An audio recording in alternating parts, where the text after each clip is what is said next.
আসসালামু আলাইকুম রহমতুল্লাহি অবরকাতুহু। সম্মানিত দর্শক, তরুণ নেতা, জাতীয় নেতা, রাজনৈতিক নেতা জনাব উসমান হাদি তিনি গুলিবিদ্ধ হয়েছেন। অজ্ঞাতনামা সন্ত্রাসী, আততায়ী অথবা অন্য যে কোনো দেশি বিদেশি শত্রু হতে পারে।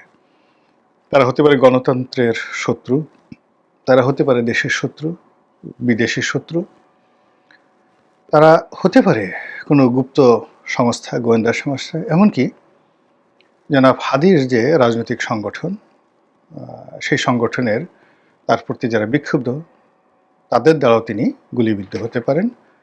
এর কারণ হলো যে তার আপনজন, একান্ত আপনজন, তারা নিজেদের মুখে বলেছেন জনাব হাদির এই গুলিবিদ্ধ হওয়ার ঘটনায় তারা সবাইকে সন্দেহ করছেন, সন্দেহের বাইরে কেউ নেই।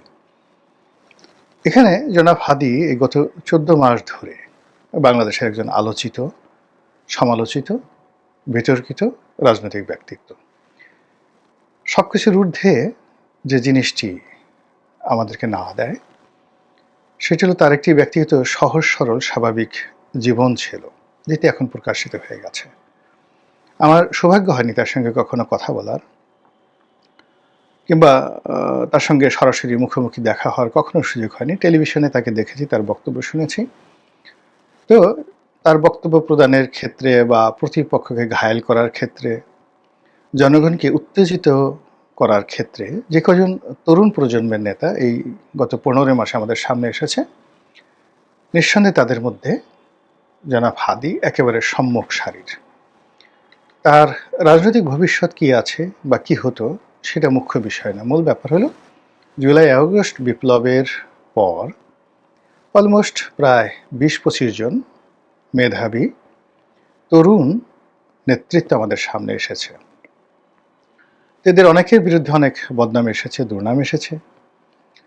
তুলনামূলকভাবে যে কয়জন এখনো পর্যন্ত যাদের বিরুদ্ধে কোনো আর্থিক কেলেঙ্কারি বা দুর্নীতির অভিযোগ আসেননি, তাদের মধ্যে হাসনাত আবদুল্লাহ এবং এই উসমান হাদি অন্যতম।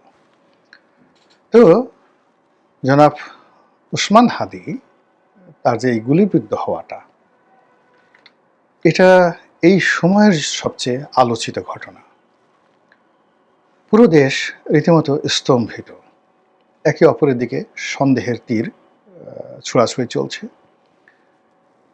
সবাই, বেশিরভাগ মানুষই মনে করছে যে মূলত রাজনীতির মাঠকে ঘোলা করার জন্য তৃতীয় কোনো শক্তি এই দুর্ঘটনা ঘটিয়েছে।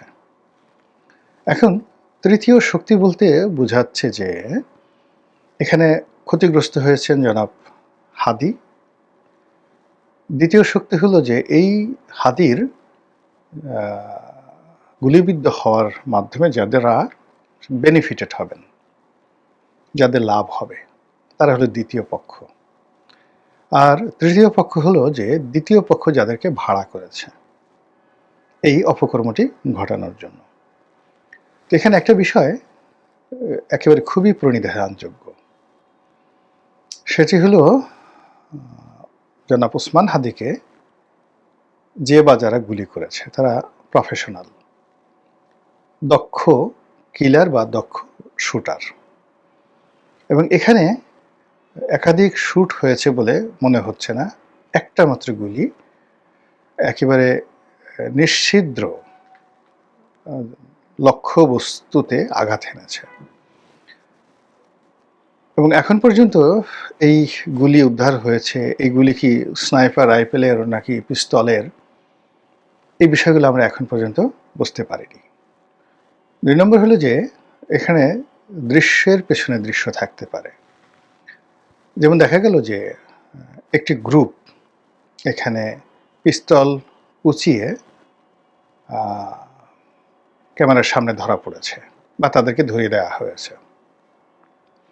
আর দৃষ্টিভঙ্গি যখন বা মানুষের দৃষ্টি যখন এই হুন্ডায় করে চড়া বা মোটরসাইকেলে পিস্তল উঁচিয়ে গুলিরত এই আততায়ীর দিকে, ঠিক সেই সময়টিতে হয়তো পেছন থেকে কেউ গুলি করেছে। এখানে আপনি চিন্তা করুন যে যেভাবে মোটরসাইকেলটি যাচ্ছিল, আর উসমান হাদি যেভাবে পাশে বসেছিল। তো সেই ক্ষেত্রে সরাসরি মানে আপনি যদি দেখেন যে আমি জানি না গুলির যে অংশটি, আপনি যেভাবেই মোটরসাইকেল চালান না কেন, তাতে যে পয়েন্টে গুলিটা লেগেছে, এই পয়েন্টে কোনো অবস্থাতেই মানে যাকে বলা হয় নিশানা, মানে চলন্ত মোটরসাইকেল থেকে এই নিশানায় ওই জায়গাতে গুলি করা সম্ভব নয়। আপনি অ্যাঙ্গেল দেখেন, যদি রিক্সাটা সহজ হয়, সেই রিক্সাটার থেকে অন্তত পক্ষে 3 থেকে 4 ফিট দূরত্বে মোটরসাইকেলটি চলেছে। আর হাতটা বাড়িয়ে যদি গুলি করা হয়, তাহলে সেই গুলি ঠিক ওই জায়গাটাতে স্পর্শ করে না। এটা আমার কমন সেন্স। আমি মিলিটারি বিশেষজ্ঞ নই, জাস্ট দৃষ্টিতে আমার সেটা মনে হয়েছে। আরেকটা হলো যে আমি একটা মিছিলে ছিলাম,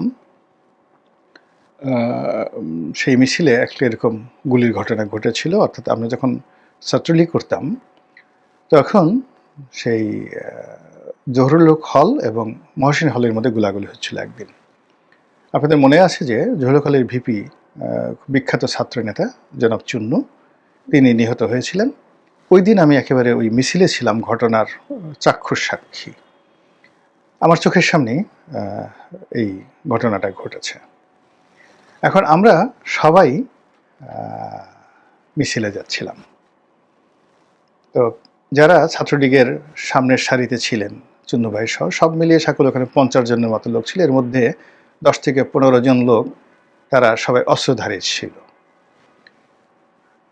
জহুরুল হল থেকে বের হয়ে আমরা 20 থেকে 25 গজ, মানে মেইন রোডের কাছাকাছিও যেতে পারিনি, এমন সময় হঠাৎ করে চুন্নু ভাই পড়ে গেল। তাহলে বোঝার চেষ্টা করুন, যদি গুলি সেই সামনে থেকে আসতো, তাহলে ওনারা তো মহসিন হলের দিকে আসছেন, তাহলে গুলি ওনার কপালে লাগবে, পেছন দিয়ে বের হবে। কিন্তু সমস্যা হলো যে দেখা গেল যে গুলি লাগছে পেছন দিক থেকে আর বের হয়ে গেছে কপাল দিয়ে। ইট মিনস ওই মিছিলের মধ্যেই আততায়ী ছিল। এখন সেটা ছাত্রলীগের অভ্যন্তরীণ কোণে এই ঘটনা ঘটতে পারে, অথবা তাকে দুনিয়া থেকে সরিয়ে দেওয়ার জন্য হয়তো কোনো এজেন্সির, ওই সময় এরশাদ শাহের কোনো এজেন্সির লোক ওখানে একেবারে ডাইরেক্ট শুটার, নিখুঁত, মানে এমনভাবে গুলি করা হয়েছে, গুলি করার পর মাথার পেছনের দিক থেকে গুলি করে 2 চোখের মধ্যে একেবারে কপাল, যেখানে আমরা রীতিমতো কপাল বলি, এই জায়গার খুলিটা উড়ে গেছে। মানে আপনি যদি মাপ দিয়ে দেখেন যে 1 ইঞ্চি এদিক ওদিক না, 2 চোখের মাঝামাঝি জায়গাতে কপালে এখানে গুলি হয়ে বড় একটা প্রায় 2.5 ইঞ্চি 3 ইঞ্চির মতো ছিদ্র করে সেখান থেকে বের হয়ে গেছে। এখন ওই সময়টাতে টেকনোলজি এরকম ছিল না, বা প্রশ্ন করা এরকম ছিল না, কিন্তু বিতর্ক ছিল যে এটা মহসিন হলের ছাত্র দলের পক্ষ থেকে যে গুলি করা হচ্ছিল, সেই গুলিতে যদি হতো তাহলে ওইভাবে মরতেন না তিনি। আর এখানে যেটা মনে হলো, তাতে মনে হলো যে একেবারে পিছনে ঠিক 3 ইঞ্চি 4 ইঞ্চি দূর থেকে এই গুলি করা হয়েছে। এবং অবাক করার ব্যাপার হলো যে আমরা যারা ওই মিছিলে ছিলাম, যখন গোলাগুলি শুরু হলো, আমরা কিন্তু সবাই ওখানে বসে পড়লাম, এবং টোটাল ঘটনাটা ঘটেছিল 30 সেকেন্ডের মধ্যে। এবং এটা যেহেতু আমরা কোনো কল্পনাই করতে পারিনি, ফলে এই 30 সেকেন্ডের মধ্যে গুলিকে সামনে থেকে এলো না পেছন থেকে এলো, ওটা আমাদের কারোর চোখে পড়েনি কে গুলি করলো। তো এখানে হাদির ক্ষেত্রে এই যে ঘটনাটা ঘটেছে, এখানে আমার সেই অভিজ্ঞতা দিয়ে মনে হয় খুব কাছে থেকে গুলি করা হয়েছে, টার্গেট কিলিং করা হয়েছে। এবং আমরা যেভাবে মোটরসাইকেলের ঘটনা দেখছি, এখান থেকে আসলে এইভাবে গুলি করে এত নিখুঁতভাবে মস্তক ভেদ করা সম্ভব নয়, অসম্ভব একটা বিষয়। তো যাই হোক, এটা নিয়ে তদন্ত চলছে, তদন্তে কি হবে না হবে সেটা পরের ব্যাপার। খুনি দেখে গ্রেপ্তার করার জন্য 50 লাখ টাকা পুরস্কার ঘোষণা করা হয়েছে, এবং সেই খুনের যাকে বলা হয় সুষ্ঠু তদন্তের জন্য সরকারের বিরুদ্ধে সকল ছাত্র সংগঠন, বিশেষ করে জুলাই আগস্ট বিপ্লবের যারা পক্ষের লোক, তারা প্রাণান্ত চেষ্টা করছে। রাজনৈতিক দলগুলো পরস্পর কাদা ছোড়াছুড়ি করছে, তরুণরা তাদের আবেগ দেখাচ্ছে।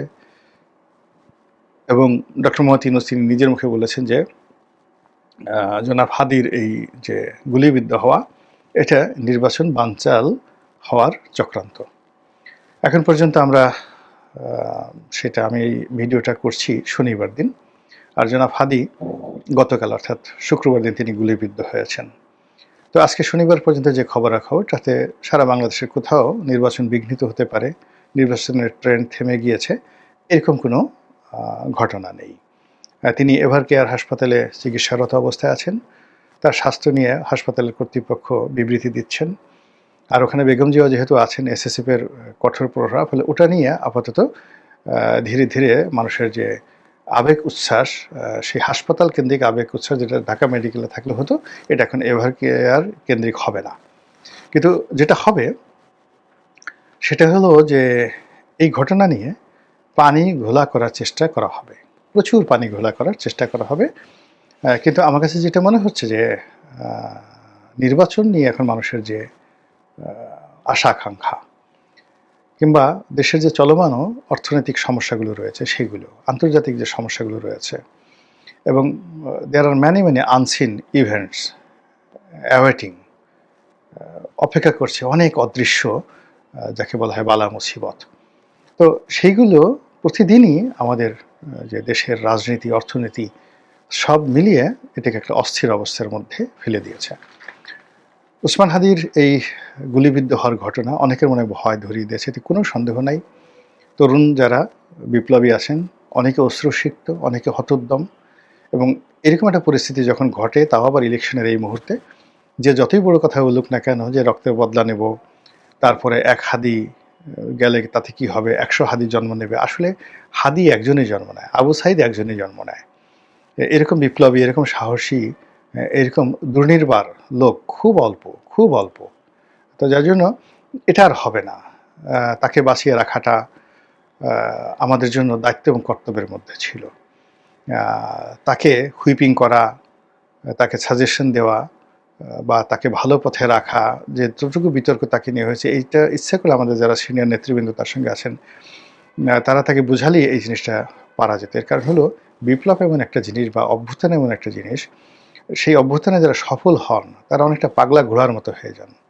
এটা কেবল বাংলাদেশে নয়, সারা পৃথিবীতেই সবাই এই ঘটনা ঘটে, এবং আজকে নয়, যুগে যুগে যারা বিপ্লবে, যে কোনো বিপ্লবের যারা নায়ক থাকেন তারা মানে অনেকটা সেই নজরুলের বিদ্রোহী কবিতার মতো, তাদের সামনে কোনো কিছু, কোনো বাধা আসলে তারা সেটাকে কেয়ার করতে চান না। তো সেক্ষেত্রে জনাব হাদি এবং অন্যান্য যে সকল তরুণ নেতৃত্ব রয়েছেন তাদের সকলের প্রতি আমাদের দায়িত্ব এবং কর্তব্য রয়েছে তাদেরকে সমালোচনা না করে তাদেরকে ইন্সপায়ার্ড করা, ভালো কথা বলা, তাদেরকে সাজেশন দেওয়া। কিন্তু আমরা সেগুলো না করে আমাদের মধ্যে যে সকল ধান্দাবাজ, ধড়িবাজ লোকজন আছে, আমরা এই তরুণদেরকে ব্যবহার করার চেষ্টা করেছি। অনেকে বিভিন্ন গুপ্ত জায়গা থেকে নানা রকম গুপ্ত কর্মে এই তরুণদেরকে ব্যবহার করেছি। অনেকে প্রকাশ্য থেকে এদেরকে নিজেদের হাতিয়ার রূপে, ঢাল রূপে ব্যবহার করার চেষ্টা করেছি। এদেরকে ব্যবহার করেছি, এদের মাধ্যমে ফায়দা লুটেছি, এবং এদের অনেকের চরিত্রে আমরা কিন্তু কালিমা লেপন করে দিয়েছি। আদারওয়াইজ 15 মাস আগে বলতে গেলে সবাই ছিল দেবশিশুর মতো। 15 মাস আগে শেখ হাসিনার জামানাতে তারা কেউ ঘুষ খাবেন, দুর্নীতি করবেন, জোরে কথা বলবেন, মানুষের সাথে বেয়াদবি করবেন, বা এই গত 15 মাসে তাদের বিরুদ্ধে যে সকল অভিযোগ এসছে, এই জিনিসগুলো কল্পনাই করা যেত না। ফলে আমাদের এই মাটি, আলো, বাতাস আমাদের অনেক সম্ভাবনাকে নষ্ট করে দেয়। তো হাদির জীবনে যে দুর্ঘটনাটা ঘটেছে, আল্লাহ রাব্বুল আলামিন তাকে শেফা দান করুন, তিনি ফিরে আসুন, এবং তার যে সকল সহযোদ্ধা যারা আছেন তারা নিরাপদ থাকুন আমাদের এই দেশে। জামাতের উপর্যুপরি কৌশলে গত 14টি মাস ধরে প্রায় প্রতিটি ক্ষেত্রেই বিএনপি যেভাবে বিপর্যস্ত হচ্ছে, যেভাবে মেজাজ হারিয়ে ফেলছে, এবং যেভাবে বিএনপির শীর্ষ নেতৃবৃন্দ যারা রয়েছেন তারা কারণে অকারণে জামাতের বিরুদ্ধে বিষোদ্গার করছেন, এবং তার বিপরীতে জামাত একেবারে খামোশ হয়ে আছে, কোনো রকম কথাবার্তা বলছে না। এটা আপাত দৃষ্টিতে মনে হচ্ছে যে জামাতের কূটকৌশলের কাছে বিএনপির দৃশ্যত পরাজয় হয়েছে। আপনি যখন একটা জায়গাতে যুদ্ধ হয়, মৌখিক যুদ্ধ, স্নায়ু যুদ্ধ, সেই স্নায়ু যুদ্ধের মধ্যে যারা স্থির থাকতে পারে ধরে নেওয়া হয় তারা বিজয়ী, আর যারা খুব অস্থির হয়ে যায় ধরে নিতে হবে যে তারা পরাজিত হচ্ছে।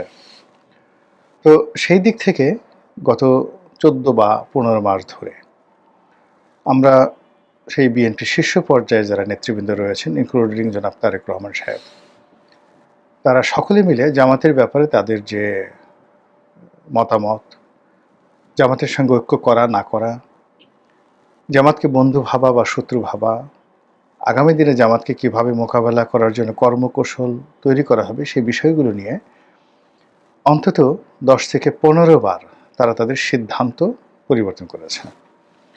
কখনো তাদের মনে হয়েছে যে জামাতের সঙ্গে এই মুহূর্তে ঘাটাঘাটি করা যাবে না, আবার একটু পরে মনে হয়েছে যে না, তাদেরকে জলস্থলে অন্তরিক্ষে আঘাত করতে হবে, প্রতিযোগিতা করতে হবে এবং তাদেরকে ছাড় দেওয়া যাবে না। কখনো জামাতের প্রশংসা করার চেষ্টা করা হয়েছে, আবার কখনো জামাতের সমালোচনা করা হয়েছে এবং খুব নিষ্ঠুরভাবে সমালোচনা করা হয়েছে। উত্তরে জামাত যেটা করেছে সেটা হলো নীরব থেকেছে। তারা কখনো কোনো ব্যাপারে প্রতিক্রিয়া দেখায়নি। জামাতের আমির লন্ডনে বেগম জিয়ার সঙ্গে দেখা করতে গেছেন, তারেক রহমান সাহেবের সাথে হয়তো দেখা হয়েছে, এসে একেবারে সাধারণ সাদামাটা একটা বক্তব্য দিলেন যে লন্ডনে গিয়েছিলেন এবং যেহেতু বেগম জিয়ার সঙ্গে দীর্ঘদিন রাজনীতি করেছেন, তো নেহাত সৌজন্যতাবশত তিনি তার সঙ্গে দেখা করতে গিয়েছিলেন। আবার বাংলাদেশে উনি যখন অসুস্থ হলেন, বিএনপির নেতৃবৃন্দ রয়েছেন, তারা তার সঙ্গে দেখা করতে গেছেন। জামাতের অন্য যে সকল নেতৃবৃন্দ হাসপাতালে ভর্তি হয়েছেন তাদের সঙ্গেও বিএনপি নেতৃবৃন্দ দেখা করতে গেছেন। ইতিমধ্যে বেগম খালেদা জিয়া যখন হাসপাতালে ভর্তি হলেন, এভার কেয়ার হাসপাতালে, এখনও তিনি সেখানে আছেন, সেখানেও জামাতের নেতৃবৃন্দ গিয়েছেন। কিন্তু এই সকল দেখা সাক্ষাৎ মোলাকাতের মধ্যেও তাদের মধ্যে স্নায়ুযুদ্ধ থেমে থাকেনি। বিএনপি খুব ভালো করে বুঝতে পেরেছে যে জামাত এখানে 3 থেকে 4টি টিম তৈরি করেছে, A team, B team, C team. তো এই সকল টিম তারা তাদের পরিচয় গোপন রেখে, কেউ হয়তো ছাত্র সংগঠনের মধ্যে, কেউ হয়তো পেশাজীবী সংগঠনের মধ্যে, কেউ হয়তো সাংবাদিকদের মধ্যে এমনভাবে মিশে আছে যে কোনটা জামাত, কোনটা বিএনপি, কোনটা এনসিপি, কোনটা ইনকলাব মঞ্চ বা কোনটা অন্য যে পেশাজীবী সংগঠনগুলো রয়েছে, এটি তারা বুঝতে পারছে না। বিএনপি এও বুঝতে পারছে না যে আওয়ামী লীগের সঙ্গে ভারতের সঙ্গে জামাতের কেমন সম্পর্ক আছে। বিএনপি এও বুঝতে পারছে না যে ডক্টর মোহাম্মদ ইউনূসের সঙ্গে জামাতের এই মুহূর্তে কেমন সম্পর্ক যাচ্ছে, এনসিপির সাথে সম্পর্ক কেমন, সেনাবাহিনীর সাথে সম্পর্ক কেমন, তা নিয়েও বিএনপির মনে যথেষ্ট সন্দেহ নানা বেঁধে উঠেছে। এর ফলে কি হলো, প্রায় প্রতিদিনই বিএনপির যারা লোকজন রয়েছেন তারা মেজাজ হারাচ্ছেন। অন্যদিকে জামাত এখানে কিন্তু প্রতিক্রিয়া তারা দেখাচ্ছেন না, মানে রিয়াকশন দেখাচ্ছে না, কিন্তু অ্যাকশন দেখাচ্ছেন। এবং জামাতের একটার পর একটা অ্যাকশনে বিএনপি রীতিমতো তছনছ হয়ে যাচ্ছে। যেমন ধরুন, শিক্ষা প্রতিষ্ঠানগুলোতে জামাতি অ্যাকশন, সেই অ্যাকশনে প্রায় সব জায়গাতেই জামাত যে ভূমিধস বিজয় অর্জন করেছে, তার সঙ্গে বিএনপি গোহারা হেরেছে। এরপরে ধরুন, পেশাজীবী সংগঠন, প্রেস ক্লাব নির্বাচন, এরপর বিভিন্ন সংবাদপত্রের সম্পাদক থেকে শুরু করে সাংবাদিকদের যে অংশটা পত্রিকার খবর নিয়ন্ত্রণ করে, তো সেখানে নামকাওয়াস্তে বিএনপির লোকজন হয়তো আছে বা দাপট দেখাচ্ছে, কিন্তু পত্রিকাগুলো জামাতের ব্যাপারে যে ভূমিকা পালন করছে এটি বিএনপি সামাল দিতে পারছেন না। মিডিয়াতে একই অবস্থা, মানে যেখানে টেলিভিশন টকশো থেকে শুরু করে সব জায়গাতেই মানে জামাত তাদের চতুর্থ স্তরের যে নেতৃবৃন্দ রয়েছেন এবং নতুন নতুন মুখ, এদের নামও কেউ শুনেননি, এদেরকে ইতিপূর্বে দেখা যায়নি, তাদেরকে পাঠাচ্ছেন। এবং এ সকল জামাতি নেতাদের সঙ্গে বিএনপির শীর্ষ নেতারা অনেক সময় টকশোতে গিয়ে বসে ঝগড়াঝাঁটি করে একটা বিতিশ্রী কাণ্ড ঘটিয়ে ফেলছেন। এবং জামাত এটা খুব উপভোগ করছে, ভীষণ রকম উপভোগ করছে। জামাতের বেশ কয়েকজন শীর্ষ নেতা, এর মধ্যে যারা ওয়াজিন রয়েছেন, ওয়াজ করে বেড়ান, কয়েকজন সংসদ সদস্য প্রার্থী হয়েছেন, তারা বেশ কিছু বিতর্কিত মন্তব্য করেছেন যে আমার সেটা কিন্তু সামাল দিয়ে ফেলেছে। কিন্তু বিএনপির যে সকল নেতৃবৃন্দ রয়েছে, টেকনাফ থেকে তেঁতুলিয়া পর্যন্ত, এদের বেশিরভাগ প্রার্থী মূলত এখন জামাত বিরোধী হয়ে পড়েছে, ভীষণ রকম জামাত বিরোধী হয়ে পড়েছে, এবং তারা প্রকাশ্যেই জামাতের বিরুদ্ধে কথাবার্তা বলছে। আমি দেখলাম যে ডক্টর এহসানুল হক মিলনের মতো মানুষ, আন্দালিব রহমান পার্থর মতো মানুষ, তারপরে অন্যান্য যারা আছেন, মির্জা আব্বাস তো বলেই বেড়াচ্ছেন, তো সবাই জামাতের ব্যাপারে যে মুখ খুলছেন, এগুলো আবার তাদের বক্তব্যগুলো ভাইরাল হয়ে যাচ্ছে। ইট মিনস জামাত বিএনপিকে যথেষ্ট গরম করে দিতে পারছে, উত্তেজনা তৈরি করে ফেলতে পেরেছে, এবং বিএনপির মনে আতঙ্ক তৈরি করে ফেলেছে যে এই দলটি সব করতে পারে। এবং এখন বিএনপির সব লোক প্রকাশ্যে অপ্রকাশ্যে জামাতকে একটা গুপ্ত রাজনৈতিক দল হিসেবে আখ্যা দেয়।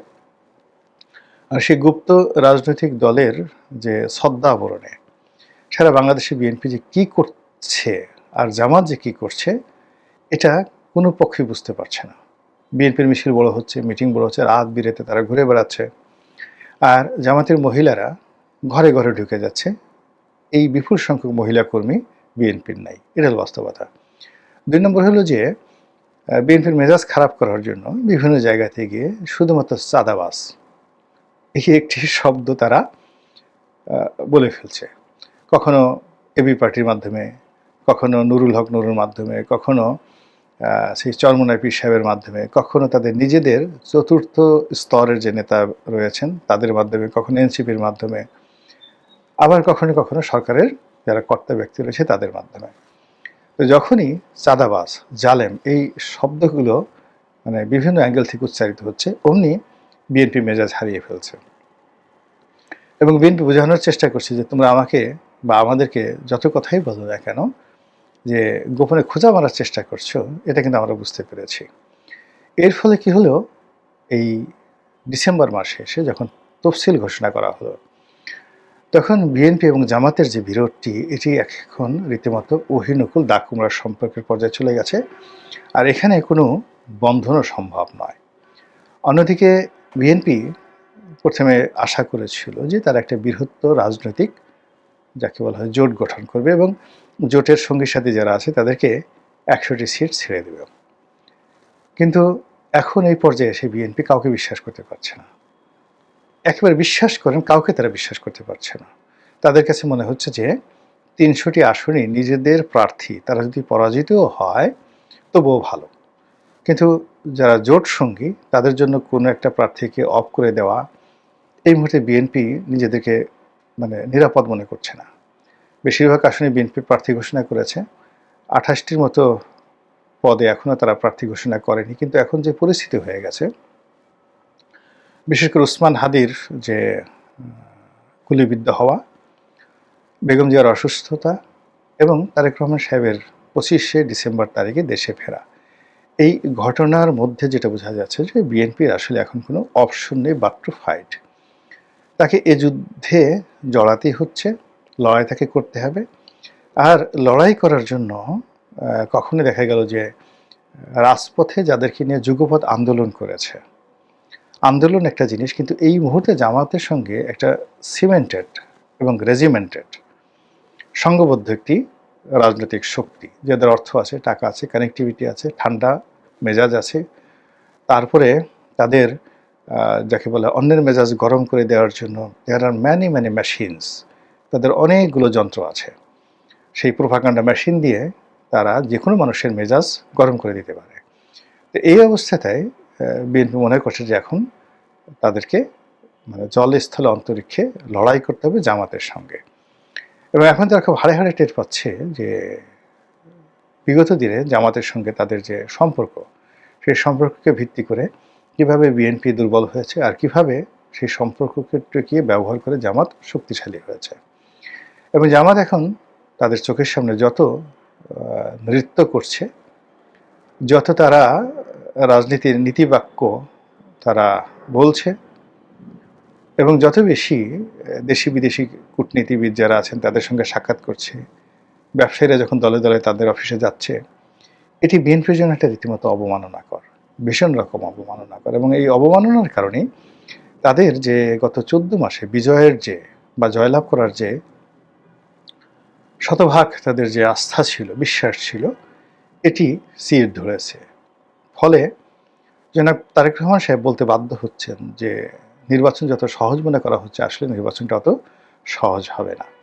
এটা অনেক অনেক কঠিন হবে এবং অতীতের যে কোনো নির্বাচনের চাইতে এটি বেশ ঝুঁকিপূর্ণ হবে এবং এটা মাঠে ইতিমধ্যে দেখা যাচ্ছে। মাঠ উত্তপ্ত হয়ে পড়েছে, ঝুঁকিপূর্ণ হয়ে পড়েছে এবং যেভাবে অনাস্থা, অবিশ্বাস এবং হানাহানির শঙ্কা বা ভয় ছড়িয়ে পড়েছে, সেই তুলনায় নির্বাচনের যে আমেজ, উৎসাহ, উদ্দীপনা নেই বললেই চলে। মনে করা হয়েছিল যে তফসিল ঘোষণা করার পর নির্বাচনের ট্রেন চালু হয়ে যাবে, কিন্তু বাস্তবে যে একটা দেখা যাচ্ছে সেটা হলো তফসিল ঘোষণা করার পর নির্বাচনের ট্রেন উল্টো দিকে চলা শুরু করেছে। এখন এই উল্টো দিকে চলা ট্রেনকে আবার নির্বাচনের দিকে মুখ ফেরানোর জন্য সরকার কতটা কার্যকর ভূমিকা রাখতে পারে সেটাই দেখার বিষয়।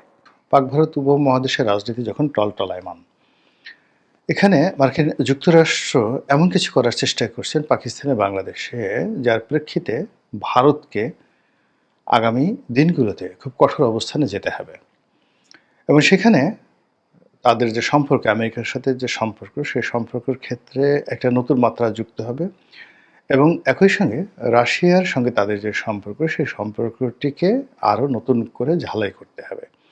এরকম একটা পরিস্থিতি যখন অনিবার্য হয়ে পড়েছে, তখন জনাব ভ্লাদিমির পুতিন, রাশিয়ার প্রেসিডেন্ট, তিনি তার ঐতিহাসিক সফরে ভারতে এসেছেন। ভারতে তার এই সফরটি নানা কারণে খুবই গুরুত্বপূর্ণ। এর কারণ হলো এই সময়টিতে ইউক্রেন এবং রাশিয়ার যে যুদ্ধ, সেই যুদ্ধ বন্ধ করার জন্য আমেরিকা রীতিমতো পাগল হয়ে পড়েছে। দ্বিতীয়ত, মিস্টার ডোনাল্ড ট্রাম্প এই যুদ্ধটি বন্ধ করার জন্যে ব্যক্তিগতভাবে তিনি দায়বদ্ধ হয়েছিলেন নির্বাচনের আগে। অধিকান্ত মিস্টার পুতিনের সঙ্গে ডোনাল্ড ট্রাম্পের যে ব্যক্তিগত সম্পর্ক, এটিও গুরুত্বপূর্ণ ভূমিকা পালন করছে। অনেকে বলে থাকেন যে ডোনাল্ড ট্রাম্পের এবং তার পরিবারের বিরাট বিরাট ব্যবসা প্রতিষ্ঠান রয়েছে রাশিয়াতে এবং রাশিয়া, সৌদি আরব এবং ডোনাল্ড ট্রাম্প এই সম্মিলিতভাবে ব্যবসা বাণিজ্যের মধ্যে একটা বিরাট সিন্ডিকেট গড়ে তুলেছেন। তো এই যে ইউক্রেন এবং রাশিয়া যুদ্ধ, এই যুদ্ধের অন্যতম মদতদাতা রাষ্ট্র হলো ভারত। ভারত যেভাবে রাশিয়ার পাশে দাঁড়িয়েছে, ঠিক এইভাবে কিন্তু চীনও দাঁড়ায়নি। রাশিয়ার সবচেয়ে কৌশলগত বন্ধু, যে বন্ধু সামরিকভাবে, অর্থনৈতিকভাবে এবং আঞ্চলিক রাজনীতি এবং আন্তর্জাতিক রাজনীতি দ্বারা রাশিয়াকে শক্তিশালী করে তুলছে। এবং সাম্প্রতিক সময় ভারত যেভাবে তাদের শক্তিমত্তা নিয়ে পুনরায় আবার আফগানিস্তানে তারা ঘাঁটি পেতেছে এবং আফগান সরকারকে যেভাবে তারা আশ্রয় প্রশ্রয় দিচ্ছে, তাতে করে তালেবান, দিল্লি এবং রাশিয়ার যে নতুন একটি চক্র গড়ে উঠেছে, শক্তি গড়ে উঠেছে, সেই শক্তির সঙ্গে আবার চীন, তারপরে তালেবান, এই চক্রটি নিজের অজান্তে যুক্ত হয়ে যাচ্ছে। আফগানিস্তানকে কেন্দ্র করে রাশিয়ার সাথে আমেরিকার সম্পর্ক, আফগানিস্তানকে কেন্দ্র করে ভারতের সাথে পাকিস্তানের সম্পর্ক একেবারে টান টান উত্তেজনাকর অবস্থা যখন চলছে, তখন মিস্টার পুতিন যে দিল্লিতে আছেন, তাকে গত 100 বছরের মধ্যে সবচাইতে রাজকীয় এবং জাঁকজমকপূর্ণ সেই সংবর্ধনা ভারত কর্তৃপক্ষ দিচ্ছে। আজ থেকে 100 বছর আগে ভারত স্বাধীন ছিল না, ব্রিটিশ মানে অধীন ছিল। কিন্তু সেই যদি 1925 থেকে আজ অবধি ধরেন 2025 পর্যন্ত এই 100 বারের মধ্যে দেখা গেল অনেক ব্রিটিশ রাজপুরুষও দিল্লিতে এসে যে সংবর্ধনা পাননি, তার চেয়ে অনেক গুরুত্বপূর্ণ সংবর্ধনা এই মুহূর্তে মিস্টার পুতিন পেয়েছেন। এটা ভারতের স্বার্থেই ভারত সেটা করেছে এবং মিস্টার পুতিনও ভারতে এসেছেন অনেকটা দরাজ দিলে। তিনি ভারতকে সব দিতে চান। তার যত মিলিটারি ট্যাকটিক্স রয়েছে, যত কৌশলগত রণবিদ্যা রয়েছে, তার যত অর্থ রয়েছে, বিত্ত রয়েছে, ব্যবসা রয়েছে, বাণিজ্য রয়েছে, সব অকাতরে তিনি দিতে চান। এটা নিয়ে ভারতের রীতিমতো এখন হই হই রই রই একটা পুজোর আনন্দ। কিন্তু এই বাংলাদেশে আমরা এটা নিয়ে কী চিন্তা ভাবনা করব? রাশিয়ার সঙ্গে ভারতের যে সম্পর্ক, সেই সম্পর্কতে ডক্টর মোহাম্মদ ইউনূসের কি উপকার হবে, ক্ষতি হবে, এটি নিয়ে ইউনূস সরকার হয়তো চিন্তাভাবনা করছেন। কিন্তু ইতিমধ্যে যে ঘটনাটা আমরা দেখতে পাচ্ছি তা হলো মিস্টার পুতিনের দিল্লি সফরকে কেন্দ্র করে আওয়ামী লীগের মধ্যে রীতিমতো খুশির বন্যা বয়ে যাচ্ছে। যেটি আশা করছিলাম যে এরকম মিস্টার পুতিনের যে ভারত আগমন, এটাকে কেন্দ্র করে আওয়ামী লীগ গুজব ছড়াবে যে দিল্লিতে শেখ হাসিনার সঙ্গে পুতিনের জরুরি বৈঠক হয়েছে। এখন সেই বৈঠক শেখ হাসিনার বাড়িতে হতে পারে, অথবা শেখ হাসিনাকে নিয়ে সেই ভারতীয় কর্তৃপক্ষ পুতিনের সঙ্গে তার বৈঠক করাতে পারেন কোনো রাষ্ট্রীয় অতিথি ভবনে, অথবা তিনি যে হোটেলে আছেন অশোকা মৌর্য হোটেল, সেখানকার প্রেসিডেন্সিয়াল প্যালেসে হতে পারে। এটা মানে গুজবও হতে পারে, বাস্তবও হতে পারে। কিন্তু এ সকল চিন্তা যখন আমি করছিলাম তখন দেখা গেল যে আওয়ামী লীগের যারা বট বাহিনী রয়েছেন বা আওয়ামী লীগের যারা প্রচার প্রোপাগান্ডার দায়িত্বে নিয়োজিত, তারা শেখ হাসিনার এবং মিস্টার পুতিনের একটি ছবি হোটেল রুমে বসে আছেন সেই চেয়ারে, এবং খুব কৌশলে, মানে ওটা যে ভারতের একটা হোটেল, এবং ওই চেয়ারগুলো যে যিনি মিস্টার পুতিন যে হোটেল আছেন সেই হোটেলের, এটাকে যথাসম্ভব যুক্তিযুক্ত করার জন্য মানে বা এটাকে একেবারে সম্ভাব্য সত্য হিসেবে প্রমাণিত করার জন্য পুরো রুমের যে ডেকোরেশন, তাদের বসার ভঙ্গি, শেখ হাসিনার যে শাড়ির যে ভাঁজ, এবং যতটা দূর থেকে ছবিটা তোলা হয়েছে সেখানে তার মুখের যে অভিব্যক্তি, সব কিছু দেখে মনে হচ্ছে যে সত্যি সত্যি মিস্টার পুতিন এবং শেখ হাসিনা সাক্ষাৎ করেছেন। তো এখানে বাংলাদেশের সঙ্গে রাশিয়ার যে এই মুহূর্তের সম্পর্ক, সেই সম্পর্কটি রাষ্ট্রীয় পর্যায়ে হলেও ব্যক্তিগত পর্যায়ে এই সরকার কতগুলো ক্ষত সৃষ্টি করেছেন, যার কারণে রাশিয়া আওয়ামী লীগকে ভুলতে পারছে না। আপনারা জানেন যে বাংলাদেশে রাশিয়ার সবচেয়ে বড় একটি বিনিয়োগ রয়েছে, রূপপুর পারমাণবিক বিদ্যুৎ কেন্দ্র, যেখানে 3টি পদ্মা সেতুর সমপরিমাণ অর্থ বিনিয়োগ করা হয়েছে, এবং এর পুরোটাই 90% বিনিয়োগ করেছে রাশিয়ান সরকার। তো বাংলাদেশ সরকারের সঙ্গে রাশিয়ান সরকারের এটা সরকার টু সরকার এটা একটা চুক্তি হয়েছে। এখন বাংলাদেশে যারা শেখ হাসিনা বিরোধী লোকজন, তারা শেখ হাসিনাকে ছোট করতে গিয়ে যেটি বলার চেষ্টা করছেন যে এই রূপপুর পারমাণবিক বিদ্যুৎ কেন্দ্রে পুকুর চুরি হয়েছে, এখানে 60,000 কোটি টাকা যদি প্রকল্প ভ্যালু হয় 90,000 কোটি টাকা, মানে এখানে 1,20,000 বা 10,000 কোটি টাকার মতো হবে, যেখানে 90% রাশিয়া দিয়েছে। তো 90% রাশিয়া যদি দিয়ে থাকে, ধরুন সেই 90 লক্ষ, মানে এটা টাকার হিসাবে আমি কি বলবো, যে 90,000 কোটি টাকা বা 1,10,000 কোটি টাকার মধ্যে 90% ধরুন 1 লক্ষ কোটি টাকা, কথার কথা ধরে নিলাম, 1 লক্ষ কোটি টাকাই আমরা ধরি।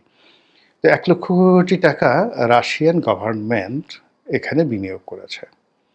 যারা অভিযোগ করছে তাদের বক্তব্য হলো যে এই 1 লক্ষ কোটি টাকা রাশিয়ান মানি, এখান থেকে 60,000 কোটি টাকা 60,000 কোটি টাকা তারা ঘুষ দিয়েছে শেখ হাসিনার পরিবারকে, টিউলিপ সিদ্দিকীকে, তারপরে টিউলিপ সিদ্দিকের চাচা তারেক সিদ্দিকের স্ত্রীকে। তো এই পুরো শেখ পরিবার এখানে 60,000 কোটি টাকা ঘুষ খেয়েছে। তো রাশিয়ান সরকার যদি শেখ হাসিনার পরিবারকে 60,000 কোটি টাকা ঘুষ দেন, তাহলে তো তারাও আরও 60,000 কোটি টাকা ঘুষ খেয়েছে। মোরাললেস কোনো সরকারই তো, বা যারা ঘুষখোর রাষ্ট্রীয় পর্যায়ে, তারা তো অ্যাটলিস্ট 50-50 করবে। তো শেখ হাসিনাকে যদি 60,000 কোটি টাকা দেওয়া হয়ে থাকে, বা টিউলিপ সিদ্দিকীকে যদি 60,000 কোটি টাকা দেওয়া হয়ে থাকে, তাহলে তো রাশিয়ান সরকারের যারা লোকজন রয়েছেন, রাষ্ট্রের যারা লোকজন রয়েছেন, তারা আরও 60,000 কোটি টাকা এখানে তারা চুরি করেছেন। তাহলে 60,000 1,20,000 কোটি টাকা যদি এখানে চুরি হয়ে থাকে, পুকুর চুরি হয়ে থাকে, তাহলে প্রকল্প মূল্য 1,10,000 কোটি টাকা হলে, বা রাশিয়ার টাকা যদি মাত্র 1 লক্ষ কোটি বা 90,000 কোটি টাকা হয়, তাহলে বাকি টাকাগুলো মানে কি হলো? এখানে তো শূন্য, মানে কোনো বিনিয়োগই হওয়ার কথা না, একটি টাকাও বিনিয়োগ হওয়ার কথা না। তাহলে রূপপুর পারমাণবিক কেন্দ্র এটা যে প্রতিষ্ঠিত হয়ে গেছে, অলমোস্ট 90% কাজ এখানে শেষ হয়ে গেছে। এই টাকা আসলো কোত্থেকে? এটা নিয়ে একটা বিরাট প্রশ্ন। ২ নম্বর হলো যে যখন রাষ্ট্র মানে স্টেট টু স্টেট একটি চুক্তি হয়, বাইরে কোনো পক্ষ থাকে না। তো সেখানে আ তৃতীয় কোনো পক্ষ, সেটা ববি হোক কিংবা সেটা টিউলিপ হোক বা অন্য যেকোনো ব্যক্তি হোক, সেই পক্ষ এখানে ঘুষের মধ্যে জড়াতে পারে কিনা? আমাদের দেশে অনেক রাষ্ট্র কর্তৃক আ যে সকল চুক্তি হয় স্টেট টু স্টেট। তো সেখানে আমরা ধরে নেই যে রাষ্ট্র কর্তৃক যে চুক্তিগুলো হয় সেখানে সরাসরি আসলে ঘুষ লেনদেন হয় না। অনেক ক্ষেত্রে বড়জোর যেটা হয় সেটা হলো আ যেমন ভারত সরকারকে একটা লোন দিল, সে বলে দিল অমুক কন্ট্রাক্টরকে তুমি এই কাজটা দিও। তখন সেই কন্ট্রাক্টর কিছু ঘুষ-টুস হয়তো দিয়ে থাকে। কিন্তু যে ক্ষেত্রে রাষ্ট্র কোনো কন্ট্রাক্টর নিয়োগ না করে লোন দেয় রাষ্ট্র, বাস্তবায়ন করে আ রাষ্ট্র নিজে। আ তো এক্ষেত্রে টাকা দিয়েছে রাশিয়ান গভর্নমেন্ট এবং সেইটা বাস্তবায়ন করেছে, এখনো পর্যন্ত করে যাচ্ছে রাশিয়ান সেই পরমাণু বিভাগ, বিদ্যুৎ বিভাগ বা গ্যাসপ্রম যেটা রয়েছে, তাদের জ্বালানি বিভাগ সরাসরি এখানে তাদের মানে কর্মকাণ্ড পরিচালনা করছে। তো সেখানে ঘুষটা লেনদেন যদি হয়ে থাকে সরাসরি এই ঘটনার সাথে পুতিন জড়িত। এই ঘটনার সাথে রাষ্ট্রের সর্বোচ্চ শিখর জড়িত আছে বলেই ধরে নেওয়া হয়। তো সেক্ষেত্রে হলো কি এই সরকারের সঙ্গে ১ম থেকেই রাশিয়ার একটা টানাপোড়েন সম্পর্ক যাচ্ছিল। কিন্তু ভারতের সাথে যেভাবে সম্পর্কটা একেবারে দা-কুমড়া অহিনকুল, ঠিক রাশিয়ার সাথে ওরকম দা-কুমড়া অহিনকুল যায় নাই। কিন্তু রাশিয়া নিঃসন্দেহে আ অপমান বোধ করেছে, মারাত্মক অপমান বোধ করেছে। তো সেই কারণে পুতিনের সঙ্গে রাশিয়ার সঙ্গে আওয়ামী লীগের যে সম্পর্ক, সেই সম্পর্কটা অতীতের যেকোনো সময়ের চাইতে আরও কৌশলগত হবে এবং রাশিয়া সাংগতিক কারণে চাইবে যে বর্তমান সরকারের পরিবর্তে আগামীতে আবার আওয়ামী লীগ ক্ষমতায় আসুক। এগুলো এক। ২ নম্বর হলো যে আমাদের মহান স্বাধীনতা যুদ্ধের যে ইতিহাস পরিবর্তন হয়ে যেত যদি রাশিয়া বাংলাদেশের পাশে না দাঁড়াতো কিংবা মুক্তিযোদ্ধাদের পাশে না দাঁড়াতো, ইন্দিরা গান্ধীর কথায় সাড়া না দিত, বঙ্গবন্ধুর কথায় সাড়া না দিত, তাহলে বাংলাদেশের মুক্তিযুদ্ধ সফলতা পেত কিনা সন্দেহ।